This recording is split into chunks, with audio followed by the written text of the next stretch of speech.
Bonjour. Le programme que vous vous apprêtez à regarder est un message audio de suspension temporelle qui met en avant une vision unique et sincère du monde. Pour votre confort, le port du casque ou d'écouteurs est fortement conseillé. Sur ce, bienvenue dans Soliloque.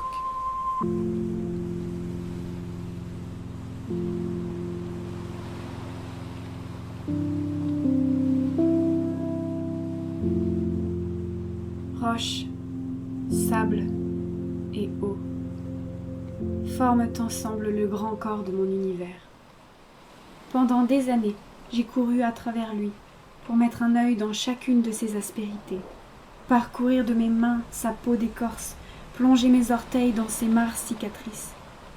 J'ai couru à m'en écorcher les pieds pour que mon souffle recouvre tout ce qui existait pour moi.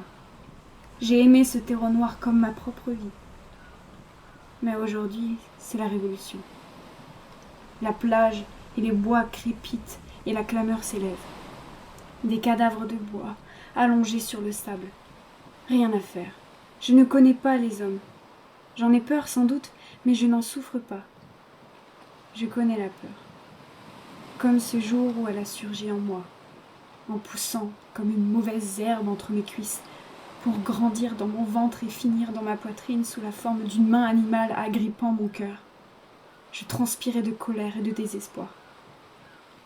Ce jour-là, j'ai pensé à mon père. Il est celui qui a donné sa couleur verte au sol. Ses bras étaient si longs et son regard si tranchant qu'il faisait s'agenouiller lors de ses rares colères, même les plus fiers des roches. Un jour où ses cris de rage faisaient plier les arbres, je me suis réfugiée chez Caliban. Caliban ressemble à l'endroit où je vis.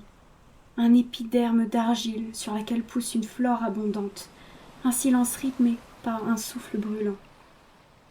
Il m'a fait asseoir près du feu. Et j'ai écouté le vent faire ses gammes, tandis qu'une ombre d'argile s'abattait sur moi. Mon corps était enchaîné, mais mes pensées se sont mises à hurler au vent de changer sa mélodie en acier pour venir frapper l'ex-humanité qui m'écrasait.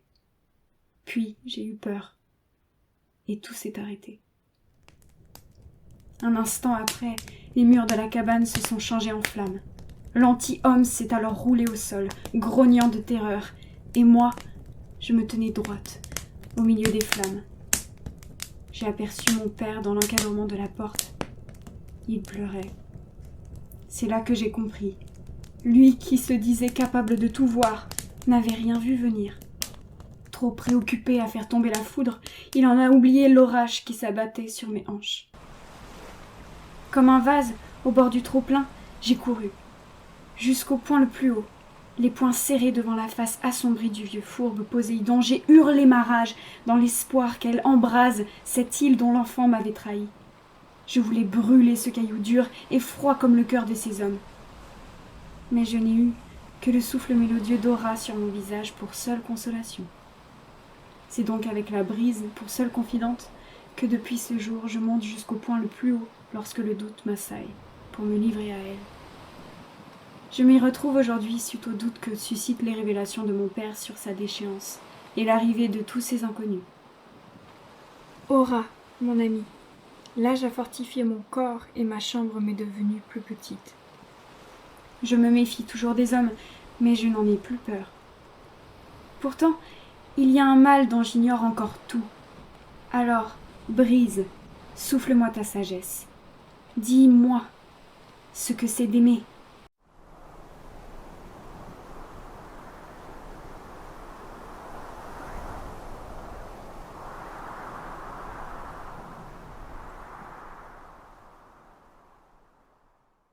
Aujourd'hui, c'est la révolution.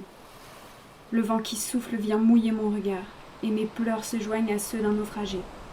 Puisse un tel sentiment prospérer, pour m'élever et retrouver l'or et la soie d'une gloire noyée.